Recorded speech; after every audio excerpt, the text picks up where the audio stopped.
Hello అండి, అందరికీ నమస్తే. Good morning. న్యూస్ అనాలిసిస్ వీడియోకి స్వాగతం. చాలా అంశాలు ఉన్నాయి చెప్పడానికి. నేపాల్లో ఉన్నపలంగా భారీ వర్షాలు, వరదల కారణంగా ఆకస్మిక జలప్రళయం అన్నమాట. వందలాది మంది వరదల్లో చిక్కుకున్నారు. 160 మంది మరణించారు. 750 మందికి పైగా గల్లంతయ్యారంట. ఇంకో 2-3 రోజుల పాటు తీవ్రమైన ప్రభావం ఉన్నట్టుగా చెప్తున్నారు. అండ్ మన రాష్ట్రానికి చెందిన అదోని వాసులు అక్కడ మానస సరోవర యాత్రకు వెళ్ళారు. అక్కడ చిక్కుకున్నారు. పర్వతాలపై నీటి బాంబులు నేపాల్ దుర్భరత్వానికి కారణాలు ఇవి అని కారణాలు కూడా ఈనాడులో రాశారు.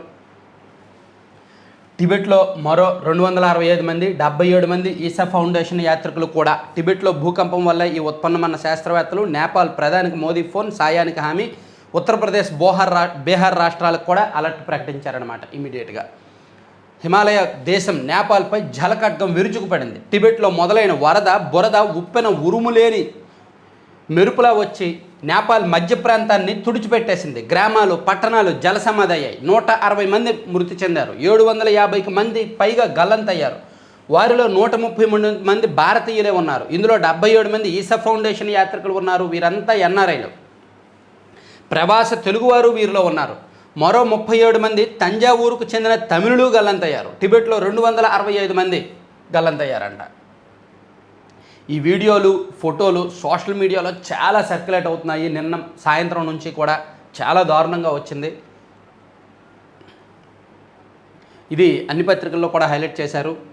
అలాగే నిన్న తెల్లవారుజామున ప్రైవేట్ బస్సు ఒకటి ఈ హైదరాబాద్ విజయవాడ జాతీయ రహదారి కోదాడ దగ్గర అండి ఘోర ప్రమాదం జరిగింది. అక్కడ తెల్లవారుజామున ఒక కంటైనర్కి యాక్సిడెంట్ జరిగి డివైడర్ని ఢీకొట్టి కంటైనర్ అక్కడ ఆగిపోయింది. యాక్చువల్లీ హైవే పెట్రోలింగ్ సిబ్బంది ఇమీడియట్గా దాన్ని చూసి దాన్ని అక్కడి నుంచి తొలగించాలి, లేదా ట్రాఫిక్ని డైవర్ట్ చేయాలి, వేరే రూట్కి మళ్లించాలి, లేదా అక్కడ ఒక ప్రమాద బోర్డు ఏర్పాటు చేయాలి, ఏదో ఒకటి చేయాలి. కానీ ఆ సిబ్బంది దాన్ని గుర్తించలేదు, వదిలేశారు. దాంతో ప్రైవేట్ ట్రావెల్స్ బస్సు అటు వచ్చి ఆ కంటైనర్ ఢీకొట్టింది. 6 చనిపోయారు. అతివేగం 6 బలి. బ్రేకులు పనిచేయక డివైడర్ ఎక్కి నిలిచిన లారీని ఢీకొన్న ప్రైవేట్ ట్రావెల్స్ బస్సు. తెలంగాణలోని సూర్యాపేట జిల్లాలో ఘోర ప్రమాదం. మృతులందరిది ఆంధ్రప్రదేశే. హైదరాబాద్లో నైట్ బస్సు ఎక్కి విజయవాడ ఆంధ్ర వస్తున్నారు. వచ్చే క్రమంలో కోదాడ దగ్గర జరిగింది. ఇదిగోండి, ఆంధ్రజ్యోతిలో హైలైట్ చేశారు దీన్ని. నడి రోడ్డుపై రక్తధార. కోదాడ వద్ద జాతీయ రహదారిపై ఘోర ప్రమాదం. నిద్రలోనే 6 మృత్యువడికి, మరో 14 మందికి తీవ్ర గాయాలు. హైదరాబాద్ నుంచి వస్తున్న ఫ్రెష్ బస్ అప్పటికే ప్రమాదానికి గురై డివైడర్ పైకి ఎక్కి ఆగిన కంటైనర్ లారీ. పక్కకు తీయించని హైవే పెట్రోలింగ్ సిబ్బంది. చివరి క్షణంలో గుర్తించిన బస్సు డ్రైవర్ కంటైనర్ను ఢీకొనడంతో ప్రమాదం. బస్సులోకి దూసుకెళ్లి ప్రాణాలు తీసిన గడ్డర్లు. మృతులంతా ఉమ్మడి కృష్ణా జిల్లా వాసులే. ప్రధాని మోదీ, ఇరు రాష్ట్రాల సీఎంల దిగ్భ్రాంతి. ఎడాపెడా దూసుకుపోయిన రాడ్లు సృష్టించిన బీభత్సం చూసారా ఎంత దారుణమైందో. సంతోషాలు సమాధి. అన్నకు రాఖీ కట్టాలని ఆనందంతో బయలుదేరిన సోదరిమణులు. కొత్త కొలువు వార్త శ్రీవారితో పంచుకోవాలనుకున్న సతీమణి. తమ్ముడు పెళ్లికి వస్తున్న అన్నయ్య. కొడుకును చూసుకునేందుకు బయలుదేరిన మాతృమూర్తి. కోదాడ ప్రమాదంలో ఆవిరైన ప్రాణాలు. ఇది అండ్ నేపాల్లో వరదలు కూడా ఈనాడు ఆంధ్రజ్యోతిలో కామన్గా వేశారు. జలప్రళయం, నేపాల్ టిబెట్ సరిహద్దుల్లో మహావిషాదం. అలాగే ఈనాడు ఆంధ్రజ్యోతిలో మరో కామన్గా వేసిన వార్త, ధరలు విపరీతంగా పెరిగాయి. నిత్యావసరాల ధరలు. నేను ఇప్పటికే 2-3 సార్లు ఎల్నినో ప్రభావం వార్త వీడియో చేశాను. అప్రమత్తం. నా వంతు బాధ్యతగా జనాల్ని, మన వ్యూయర్స్ని, సబ్స్క్రైబర్స్ని అలర్ట్ చేయడానికి మరోసారి కూడా చెప్తున్నాను. 2027 సంవత్సరం అత్యంత దుర్భిక్షం, అత్యంత దుర్భరంగా మనకు ఉండబోతోంది. మనం నిత్యావసరాల ధరలన్నీ కూడా భారీగా పెరుగుతాయి. ఇప్పటికే పెరిగాయి. ఈనాడు ఆంధ్రజ్యోతిలో బాగా రాశారు. ఈనాడులో పట్టికతో సహా రాశారు. చూడండి, కిలో 71కి ఎగబాగిన పంచదార. 25-30 రూపాయలకు కొనే పంచదార 71 అయింది. బెల్లం గతంలో 55-60 రూపాయలు ఉండేది, ఇప్పుడు 90 రూపాయలు అయింది బెల్లం. అలాగే వంట నూనెలు భారీగా పెరిగాయి. బియ్యం 50 నుంచి 55 ఉండేది కిలో, ఇప్పుడు 80 రూపాయల వరకు వెళ్ళింది. సో ఇది 2026 ఆగస్టు మాత్రమే. డిసెంబర్ నాటికి ఇంకో 25-30% పెరుగుతాయి. వచ్చే ఏడాది మార్చి నాటికి 100% పెరుగుతాయి. 150 ఉన్నది 300 అవుద్ది, 100 రూపాయలు ఉన్నది 200 అవుద్ది, అంతకన్నా ఎక్కువ అవ్వచ్చు. ఉల్లిపాయలు 55కి వెళ్ళిపోయినాయి. చూస్తూ ఉల్లిపాయలు పెరిగిపోయినాయి. ఇవి కేవలం యుద్ధం ఎఫెక్ట్ మాత్రమే కాదు. ఒకవైపు పశ్చిమాసియా యుద్ధం, మరోవైపు ఈ ఎల్నినో ప్రభావం కూడా. సో ఈనాడులో ఏం కొనాలి ఏం తినాలి అని రాస్తే ఆంధ్రజ్యోతిలో ధరల దరువు, అటు యుద్ధం ఇటు ఎల్నినో పేరిట సామాన్యుడిపై బాధుడు. యుద్ధంతో ఇప్పటికే పెరిగిన ధరలు ఎల్నినో పేరిట మరింతగా భారం.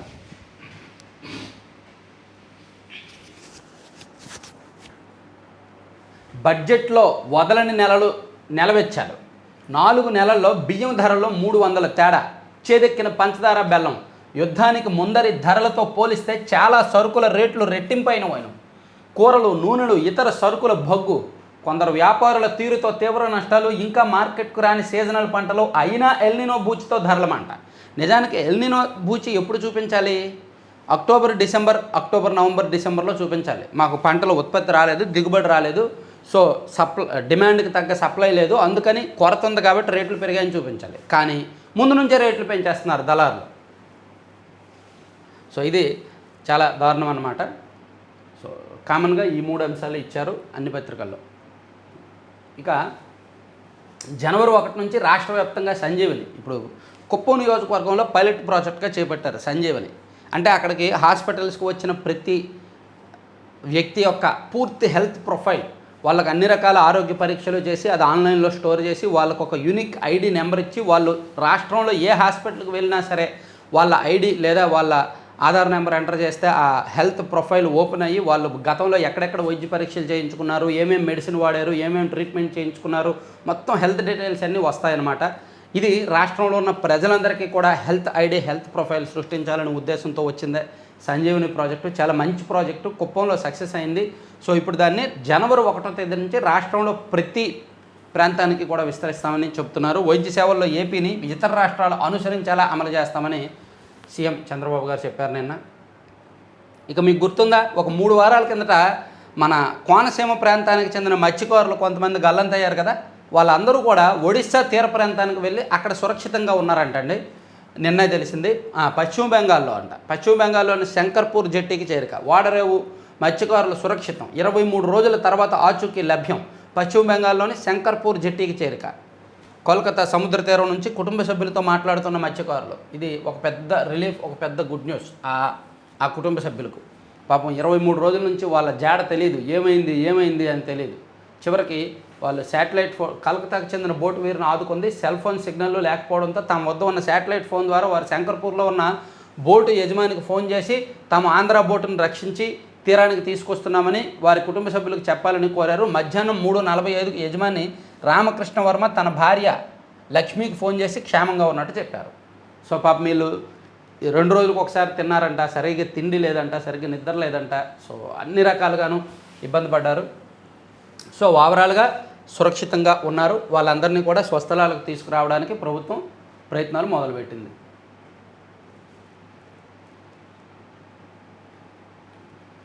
స్థానిక సంస్థల ఎన్నికలకు చకచకా ఏర్పాట్లు జరుగుతున్నాయి. మొదట మున్సిపాలిటీలు సెప్టెంబర్ చివరి వారంలో మున్సిపల్ ఎన్నికలు పెట్టాలని చూస్తున్నారు. ఆ తర్వాత అక్టోబర్లో పరిషత్తులు, ఎంపీటీసీలు, జెడ్పీటీసీలు ఆ ఎన్నికలు పెట్టాలని చూస్తున్నారు. డిసెంబర్లో సర్పంచులు, పంచాయతీలకు ఎన్నికలు పెట్టాలని చూస్తున్నారండి. రాష్ట్రంలో 13,295 పంచాయతీలు, 61 పుర నగరపాలక సంస్థలు, నగర పంచాయతీల్లో ఎన్నికల నిర్వహణకు ఏర్పాట్లు దాదాపుగా పూర్తయ్యాయి. మరో 56 పంచాయతీలు, 62 పుర నగరపాలక సంస్థలకు సంబంధించి కోర్టు కేసులు కొలిక్కి వచ్చాక ఏర్పాట్లు ప్రారంభిస్తారు.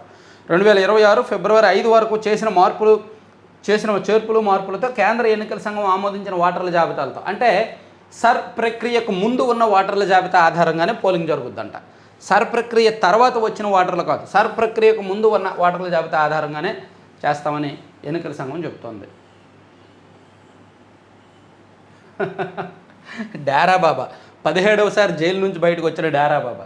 ఈయన అరెస్ట్ అవ్వడం, లోపలికి వెళ్ళడం, మళ్ళీ బెయిల్ మీద బయటకు రావడం, మళ్ళీ అరెస్ట్ చేయడం. బాబాజీ, మా వల్ల ఏమైనా అసౌకర్యం కలిగితే మన్నించండి, ఇది కూడా మీ మరో ఆశ్రమం అనుకోండి, ఎప్పుడు కావాలంటే అప్పుడు వచ్చి వెళ్తుండండి అని పోలీసులు. డేరా బాబా మీద ఉన్న కేసులన్నీ ఇన్ని కాదు. ఆర్థికపరమైన కేసులు ఉన్నాయి, లైంగికపరమైన కేసులు ఉన్నాయి, ఆస్తుల కబ్జా కేసులు ఉన్నాయి. అయినా సరే ఆయన ఒక బాబా. మన దేశంలో అంతే, దొంగే దొర అవుతాడు, దొరే దొంగ అవుతాడు. మానస సరోవర్లో చిక్కుకున్న అదోని వాసులు చైనాలో డార్బింగ్లో బస చేస్తున్నారంట. ఇక ఏం కొనాలి, ఏం తినాలి. బియ్యం ఏప్రిల్ 2026 రూపాయలు ఉంటే ఆగస్టు 2026 69 అయింది. డిసెంబర్ నాటికి 90 అవుద్ది. డిసెంబర్ 2026 నాటికి మళ్ళీ ఏప్రిల్ 2027 నాటికి 130, 140 అవుద్ది.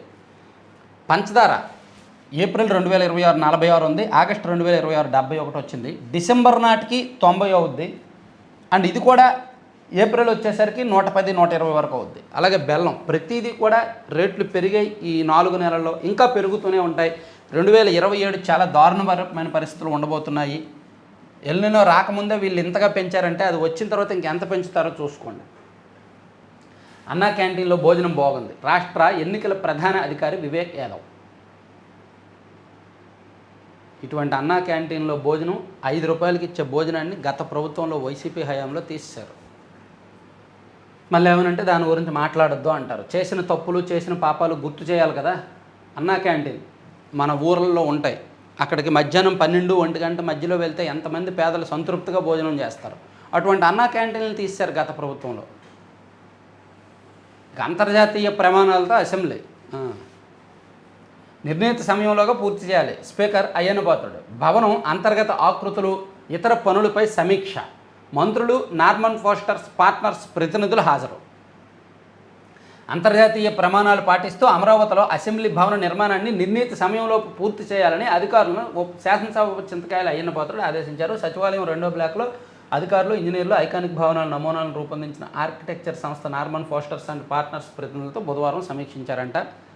ఇక ప్రపంచమంతా గొప్పగా చెప్పుకునేలా ఏపీలో సరికొత్త నమూనా సృష్టిస్తాం. ఫార్చ్యూన్ ఇండియా 40 అండర్ 40 అవార్డుల ప్రధానోత్సవంలో నారా లోకేష్, చిరాగ్ పాస్వాన్ చేతుల మీదుగా అవార్డు అందుకున్న నారా బ్రాహ్మణి. ప్రపంచమంతా గొప్పగా చెప్పుకునేలా రాష్ట్రంలో ఓ నమూనాను సృష్టించడమే లక్ష్యంగా పనిచేస్తున్నట్టు విద్యా, ఐటీ శాఖల మంత్రి నారా లోకేష్ తెలిపారు. పెట్టుబడుల ఆకర్షణకు 3S స్పీడ్, సర్వీస్, స్టెబిలిటీ అనే మంత్రాన్ని అనుసరిస్తున్నట్టు తెలిపారు. వేగవంతమైన నిర్ణయాలు, పారిశ్రామికవేత్తల్లో నమ్మకం పెంచడం, స్థిరమైన విధానాల రూపకల్పన ద్వారా ఏపీని ప్రత్యేకంగా నిలబెడుతున్నామన్నారు. మంచిది. బుధవారం ముంబైలో ఫార్చ్యూన్ ఇండియా 40 అండర్ 40 అవార్డుల ప్రధానోత్సవంలో కేంద్ర ఆహార శుద్ధి శాఖ మంత్రి చిరాగ్ పాస్వాన్తో కలిపి నారా లోకేష్ ముఖ్య అతిథిగా హాజరై పాల్గొన్నారు. డైరీ వాల్యూ యాడెడ్ ఉత్పత్తుల్లో ప్రత్యేకత సాధించిన హెరిటేజ్ ఎగ్జిక్యూటివ్ డైరెక్టర్ నారా బ్రాహ్మణికి చిరాగ్ పాస్వాన్ అవార్డు ప్రదానం చేశారు. ఓడరేవు మత్స్యకారులకు సురక్షితం. అమరావతి ఛాంపియన్షిప్లో మెరిసిన లక్ష్య అథ్లెట్లు రాష్ట్ర స్థాయిలో 21 పథకాలంట. అంబరమంత వెలుగొండ సంబరం. వెలుగొండ ప్రాజెక్టు ప్రారంభోత్సవం సందర్భంగా బేస్తవారిపేట, గిద్దలూరు నియోజకవర్గం బేస్తవారిపేటలో ఒక భారీ ర్యాలీ చేశారు. అది చూడొచ్చు. పోలవరం ఎడమ కాలువలో ట్రయల్ రన్ వచ్చే నెల 2 లేదా 3న సీఎం చేతుల మీదుగా అనకాపల్లికి నీటి విడుదల. కుడి కాలువ నీరు ఇప్పుడు వెళ్తున్నాయి. గత కొన్ని సంవత్సరాలుగా పట్టిసీమ ద్వారా ఇప్పుడు ఎడమ కాలువను కూడా ప్రారంభించారు. నీటిని 2 లేదా 3వ తేదీన విడుదల చేయడానికి సన్నాహాలు చేస్తున్నారండి.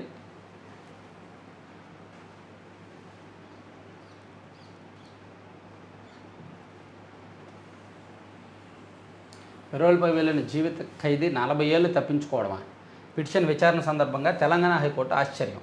నేర చరిత్రను దాచి ప్రభుత్వోపాధ్యాయుడిగా పనిచేయడంపై విషయం. పెరోల్పై బయటకు వెళ్ళిన ఓ జీవిత ఖైదీ 40 ఏళ్లకు పైగా తప్పించుకొని ఒక ప్రభుత్వోపాధ్యాయుడిగా పనిచేశాడు. ఓ హత్య కేసులో నందుల వీరన్నకి వరంగల్ కోర్టు 1983 జూన్లో జీవిత ఖైదు విధించింది. అతన్ని చెంచలగూడ జైలుకు తరలించగా అదే ఏడాది డిసెంబర్లో పేరోల్పై బయటకు వచ్చాడు. 1984 మార్చి 15 గడువు ముగిసినా లొంగిపోలేదు. అనంతరం అతను ప్రభుత్వ ఉపాధ్యాయుడిగా ఎంపికయ్యాడు. 2004లో ఉత్తమ ఉపాధ్యాయుడిగాను అవార్డు సైతం పొందాడు. 2024 మేలో వీరన్నను స్పెషల్ టాస్క్ ఫోర్స్ బృందం పట్టుకుని జైలు అధికారుల ముందు హాజరుపరిచింది. సో చూసారా మనిషి తెలివితేటలు అలా ఉంటే చివరికి ఇప్పుడు కోర్టు ఆశ్చర్యం వ్యక్తం చేస్తుంది. అతను ప్రభుత్వ ఉద్యోగం ఎలా పొందడమో అంత తీవ్రమైన ఖైదీ అని. స్థానిక సంస్థల ఎన్నికల నిర్వహణ, పేపర్ కొనుగోలు, టెండర్ ద్వారా గుత్తేదారు సంస్థ ఎంపిక, బిడ్ల దాఖలకు గురువారంతో ముగిసిన గడువు. అశ్వరావుపేటలో ఉద్యాన డిగ్రీ కోర్సు వద్దు, వ్యవసాయ విశ్వవిద్యాలయం తెలంగాణ ప్రభుత్వ ఆదేశాలు. సో అతివేగం 6 బలి. మా పథకాలు ఫలించే అప్పట్లో స్థానిక ఎన్నికల్లో సత్ఫలితాలు. బీసీలపై ప్రేమ ఉంటే కారుమూరుని అరెస్ట్ చేస్తారా? ఏమంటే బీసీలకి ఈ కారుమూరు గారిని అరెస్ట్ చేయడానికి ఏంటి సంబంధం? ఒక బీసీ అయినంత మాత్రాన అతను నేరం చేశాడు, నిరూపితమైంది, ఆధారాలు దొరికాయి కాబట్టి అరెస్ట్ చేశారు. ఈ సీదిర అప్పలరాజు గారు ఒక బీసీ అయితే మాత్రం అరెస్ట్ చేయకూడదా? బీసీలు అయితే మాత్రం తప్పు చేసినా వదిలిపెట్టేయాలా? నేరగాడికి కులం ఉండకూడదు. అసలు ఎఫ్ఐఆర్లోనే కులం ప్రస్తావన ఉండకూడదు. ఇక్కడ ఎఫ్ఐఆర్లో కంప్లైంట్ ఇచ్చినప్పుడే కులం రాస్తారు. కులం రాసి వాళ్ళ సబ్ క్యాస్ట్ కూడా రాస్తారు. అరెస్ట్ చేసినప్పుడు ఎఫ్ఐఆర్లో కూడా రాస్తారు. అసలు కుల ప్రస్తావన ఉండకూడదు. ఆ కులాలను అడ్డం పెట్టుకొని వీళ్ళు రాజకీయం. అసలు కులాలు అతను బీసీ అయ్యాడు కాబట్టి అతనికి 11 కోట్లు ఇచ్చి మిగిలిన కోట్లు 100 కోట్లు అంతా కూడా వేరే వాళ్ళు మేశారు. పాపం 11 కోట్లు తిన్న అతను జైల్లో ఉన్నాడు. 11 కోట్లు కాదు, 19 కోట్లు తిన్నవాడు జైల్లో ఉన్నాడు. మిగిలిన వాళ్ళందరూ బయట దర్జాగా తిరుగుతున్నారు. లిక్కర్ స్కామ్లో కూడా 3,570 కోట్లు స్కామ్. దానిలో 90% వెళ్ళిందేమో జగన్మోహన్ రెడ్డి గారికి అని ఛార్జ్ షీట్ ఉంది. ఈయన సేఫ్గా ఉన్నారు, మాటలు చెప్తున్నారు వారానికి ఒకసారి. మిగిలిన వాళ్ళందరూ జైలుకి వెళ్ళి చుట్టం చూపుగా బయటకు వచ్చారు. మళ్ళీ ఎల్నినోపై చర్చకు ఎందుకు రాలేదు? జగన్పై మంత్రి కొల్లు రవీంద్ర ధ్వజం. రాయలసీమ ప్రాజెక్టులకు ఏం చేశారు జగన్? సూపర్ ఎల్నినోలోనూ సీమకు 11,500 క్యూసెక్కులు నీళ్లు ఇస్తున్నాం. 2027 జూలై వరకు తాగునీటిని కాపాడుతున్నాం. జలవనరుల శాఖ మంత్రి నిమ్మల రామానాయుడు నిన్న జగన్మోహన్ రెడ్డి గారు ప్రెస్ మీట్లో కరువు గురించి చెప్పారు, బీసీల గురించి చెప్పారు. ఎల్నినో ప్రభావాన్ని విస్తరించి రెయిన్ఫాల్ తక్కువ ఉంది, విపరీతమైన కరువు ఉంది, అయినా ప్రభుత్వం రైతులను ఆదుకోవట్లేదు అని చెప్పారు. అలాగే బీసీలకు అన్యాయం జరుగుతోంది, బీసీ రిజర్వేషన్ అంతా డ్రామా, మేము బీసీ రిజర్వేషన్ ఇచ్చినప్పుడు వీళ్ళే పిచ్చిని వేసి అడ్డుకున్నారు అని ఈ 3 అంశాల మీద ఎక్కువగా మాట్లాడారు. కరువు కాటేస్తున్న కుంభకర్ణుని నిద్రే. సీఎం చంద్రబాబుపై వైఎస్ఆర్సీపీ అధ్యక్షుడు మాజీ సీఎం వైఎస్ జగన్ తీవ్ర ఆగ్రహం. జూన్, జూలై, ఆగస్టులో ఇప్పటి వరకు రాష్ట్రంలో 52% లోటు వర్షపాతం. అది తెలిసి సాగుకు నీళ్లు ఇస్తున్నామంటూ వెన్నుపోటు ప్రభుత్వం మంత్రుల పబ్లిసిటీ స్టంట్. నీళ్లు ఇస్తారనే ఆశతో నార్లు నాటుకున్న రైతులు ఇప్పుడు నార్లు ఎండిపోయి తీవ్ర నష్టాలు పాలు. ఎకరాకు 15,000 చొప్పున పెట్టుబడి పెట్టి నష్టపోయిన రైతాంగం. తీవ్ర లోటు వర్షపాతం, కరువు పరిస్థితులు కనిపిస్తున్నా రైతులు ప్రజలను ఆదుకునే చర్యలే లేవు. కరువు పరిస్థితుల్లో రైతులను ఆదుకోవాల్సిన పంటల బీమాను నాశనం చేసిన బాబు ఆగస్టు 11 నాటికి శ్రీశైలంలో 879.50 అడుగుల నీటి సామర్థ్యం. పోతిరెడ్డిపాడు ద్వారా సీమ ప్రాజెక్టులో నీళ్లు మళ్లించే అవకాశం ఉన్నా బాబుకు మనసొప్పలేదు. ఎడాపెడా విద్యుత్ ఉత్పత్తికి నీళ్లు వాడేసుకున్న పరిస్థితి అని మొత్తం నీటి గురించి, సంక్షోభం గురించి, ఈ కరువు గురించి, బీసీ రిజర్వేషన్ల గురించి అన్ని అంశాలు కూడా. బాబు జమానాలో బీసీల బతుకులు బుగ్గిపాలు. 34 రిజర్వేషన్లు, 34% మహా డ్రామా. నేను చెప్పాను కదా, డ్రామానే. మీరు చేసిన డ్రామా వీళ్ళు చేస్తున్నారు. సో ఇప్పుడు ఆల్రెడీ హైకోర్టులో పిటిషన్ దాఖలైంది 34% రిజర్వేషన్లు ఇవ్వడాన్ని సవాల్ చేస్తూ. హైకోర్టులో వాదనలు జరుగుతున్నాయి. కోర్టు ఏం చెప్తుంది అనేది చాలా ఇంట్రెస్టింగ్గా మారింది. సో ఇది జగన్మోహన్ రెడ్డి గారి ప్రెస్ మీట్లో. వెలుగొండలో బాబు క్రెడిట్ చోరీ. వెలుగొండ ప్రాజెక్టు విషయంలో కూడా జగన్మోహన్ రెడ్డి గారు వదిలిపెట్టలే. చంద్రబాబుది క్రెడిట్ చోరీ అంట. వీళ్ళు 5 సంవత్సరాల్లో రియాలిటీ షో చేశారు. అసలు ప్రాజెక్టు టన్నల్స్ పూర్తి అవ్వలేదు, ప్రాజెక్ట్ పనులు పూర్తి అవ్వలేదు, కాలువలు పూర్తి అవ్వలేదు, రిజర్వాయర్ పూర్తి అవ్వలేదు, ముంపు గ్రామాలకు ప్యాకేజీ తరలించలేదు, ఏమీ చేయలేదు. కానీ జాతికి అంకితం చేశారు జగన్మోహన్ రెడ్డి గారు 2024 ఎన్నికలకు ముందు. ఏమీ లేకుండానే అప్పుడు షో చేశారు, సినిమా షూటింగ్ చేశారు. ఇప్పుడు చంద్రబాబు గారు పూర్తి స్థాయిలో పనులు చేసి దాన్ని ప్రారంభోత్సవానికి సిద్ధపడుతుంటే క్రెడిట్ చోరీ అని చెప్పి ప్రెస్ మీట్లు పెట్టి, ఆఫీసులో ప్రెస్ మీట్లు పెట్టి సొంత మీడియాలో మాట్లాడుతున్నారు. ఈయన ప్రెస్ మీట్లు పెట్టడం, దీన్నేమో ఓహో పేజీలు పుంఖాలుగా రాయడం. ఇదిగో పేజీలు వచ్చాయి.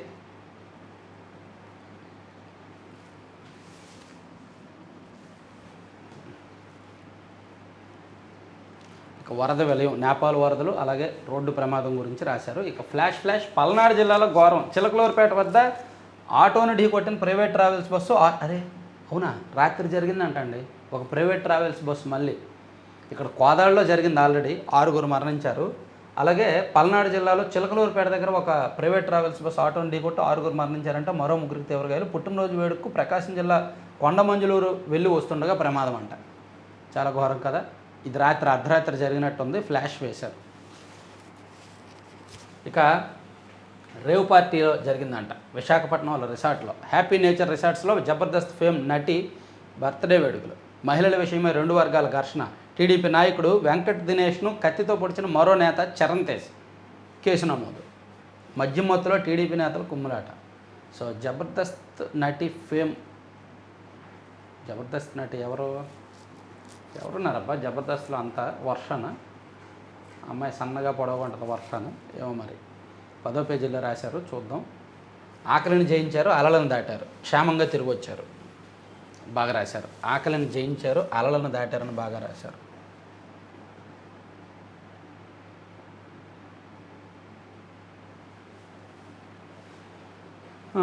హ్యాపీ నేచర్ రిసార్ట్స్లో జబర్దస్త్ ఫేమ్ నటి పుట్టినరోజు పేరుతో పార్టీ నిర్వహించారు. మంగళవారం రాత్రి ప్రారంభమైన ఈ పార్టీలో 70 మంది వరకు పాల్గొన్నట్టు తెలుస్తోంది. తెలుగునాడు స్టూడెంట్స్ ఫెడరేషన్ పార్లమెంటరీ అధ్యక్షుడు రత్నకాంత్, టీడీపీ నేత బోండా రవికుమారు, పలువురు టీడీపీ, టీఎన్ఎస్ఎఫ్ నాయకులు, మహిళా నేతలు పాల్గొన్నట్టు సమాచారం. ప్రధానంగా గాజువాకకు చెందిన ఓ మహిళా నేతతో పాటు పలువురు మహిళలు వేడుకల్లో పాల్గొన్నట్టు తెలుస్తోంది.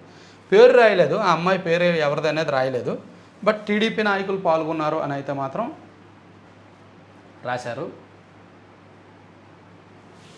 విశాఖపట్నాన్ని మరో బ్యాంకాక్గా మారుస్తున్నారులే. సో ఇవన్నీ సాక్షి అంశాలు. రెండో పేజీలో మొత్తం జగన్మోహన్ రెడ్డి గారి ప్రెస్ మీటే. గంజాయి ఆంధ్రప్రదేశ్గా మార్చేశారని గంజాయి గురించి, అద్దంకలో దొరికింది కదా గంజాయి, దాని గురించి కూడా మాట్లాడారు. నిన్న జగన్మోహన్ రెడ్డి గారి ప్రెస్ మీట్లో 3 అంశాలు మాట్లాడారు. 1 కరువు ఎల్నినో, 2 బీసీ రిజర్వేషన్లు, 3వది గంజాయి గురించి. గ్రానైట్ మాఫియా నుంచి చిన్నబాబు పెదబాబు కలెక్షన్లు, వెలుగొండలో చంద్రబాబు క్రెడిట్ చోరీ, వైఎస్ఆర్సీపీ కేంద్ర కార్యాలయంలో రాఖీ సందడి, వైఎస్ జగన్కు రాఖీలు కట్టిన మహిళలు,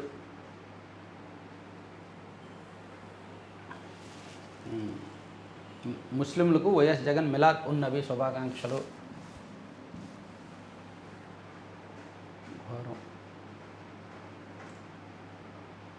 పల్నాడు జిల్లా చిలకలూరుపేట అడ్డ రోడ్డు సెంటర్లో బుధవారం అర్ధరాత్రి దాటాక 1:30 గంటలకు. ఈనాడులో రాయలే, ఈనాడు ఆంధ్రజ్యోతిలో రాయలేదు. 75 లక్షలు లిక్విడ్ గంజాయి పట్టివేతని రాశారు. 2 మావోయిస్టులు లొంగుబాటని రాశారు. సో ఇవి సాక్షి అంశాలు. ఆంధ్రజ్యోతిలో ఆల్మోస్ట్ ఇవి కూడా పెట్టుబడుల ఆకర్షణకు 3S మంత్రం. ఇందాక చెప్పుకున్నాం కదా, స్పీడ్, సర్వీసు, స్టెబిలిటీ. ఇక అన్నీ తెలిసి అబద్ధాలు. జగన్మోహన్ రెడ్డి గారి ప్రెస్ మీట్ను ఆంధ్రజ్యోతిలో ఇలా రాశారు. ఇప్పుడు ప్రజలను తప్పుదోవ పట్టించే ప్రయత్నాలు. ప్రెస్ మీట్లో మళ్ళీ జగన్ విన్యాసాలు. కరువు ఉంటే సాగుకు నీరు ఎలా ఇస్తారు, ప్రాజెక్టులు ఖాళీ అయ్యాయి అంటూనే పంటలకు నీరు ఇవ్వడం లేదంటారు. శ్రీశైలంలోకి వరద ప్రవాహం లేదు, వచ్చిన నీటిని తాగునీటిగా ఇస్తామని ఇప్పటికే రాష్ట్ర ప్రభుత్వం. నిజమే కదా, వచ్చిన నీటిని వచ్చే సంవత్సరం సమ్మర్లో తాగునీరు ఇవ్వడానికి ప్రభుత్వం దాస్తుంది. ఇప్పుడు పంటలకు ఇచ్చేస్తే వచ్చే సంవత్సరం తాగునీరు ఉండదు. తాగునీటికే ఫస్ట్ ప్రయారిటీ ఇస్తారు కదా. ఇక జల విద్యుత్ ఉత్పత్తికి వినియోగించి తాగునీటి అవసరాలకు నీటి విడుదల అయినా తోడేస్తున్నారంటూ ఆరోపణ. వెలుగొండ ప్రాజెక్టు తానే కట్టారట. అవినీతికి పాల్పడిన వైసీపీ నేతలను అరెస్ట్ చేస్తే తప్పుడు కేసులంట. అవన్నీ అలవాటే. కేంద్రంలో మార్పులు. ప్రధాని మోదీ విదేశీ పర్యటన అనంతరం వచ్చే నెల తొలి వారంలో కేబినెట్ పునర్వ్యవస్థీకరణ. 70 ఏళ్ళు దాటిన వారిని తప్పించి యువతకు అవకాశం. ఉమ్మడి ఏపీ మాజీ సీఎం కిరణ్ కుమార్ రెడ్డికి గవర్నర్ పదవి. జనవరి 1 నుంచి సంజీవిని. ఆ న్యాయమూర్తి అవినీతిపరుడు. సంపన్నుల కేసులను తానే విచారిస్తూ అనుకూల తీర్పులు ఇస్తుంటారు. వచ్చే నెలాఖరున రిటైర్మెంట్లో భారీ శిక్షలు కొట్టాలనే ప్రయత్నాల్లో ఉన్నారు. సీజేఐతో సాన్నిహిత్యం ఉందని చెప్పుకుంటూ ఇతర న్యాయమూర్తులను బెదిరిస్తున్నారు. రాజస్థాన్ హైకోర్టు తాత్కాలిక సీజే జస్టిస్ సంజీవ్ ప్రకాష్ శర్మపై supreme court judge justice Sandeep Mehta ఆరోపణలు. బదిలీ చేయాలంటూ సీజేఐకి 3 లేఖలు. అవినీతికి ఎవరో అతీతం కాదు, న్యాయ వ్యవస్థ కూడా అనేది కూడా రాసుకోవచ్చు. సో ఇదండి 3 పత్రికల్లో వచ్చిన వార్తాంశాలు. కాస్త సింపుల్గానే ముగించాను. చివరి వరకు చూసిన ప్రతి ఒక్కరికి ధన్యవాదాలు. మరిన్ని చాలా అంశాలు ఉన్నాయి చెప్పడానికి. నిన్న మొన్న నేను ఊర్లో ఉన్న కారణంగా, హైదరాబాద్లో ఉన్న కారణంగా సరిగ్గా వీడియోస్ చేయలేదు. ఇవాళ కొంచెం డీటెయిల్డ్గా చాలా అంశాలు ఎక్స్ప్లెయిన్ చేస్తాను. Thank you very much.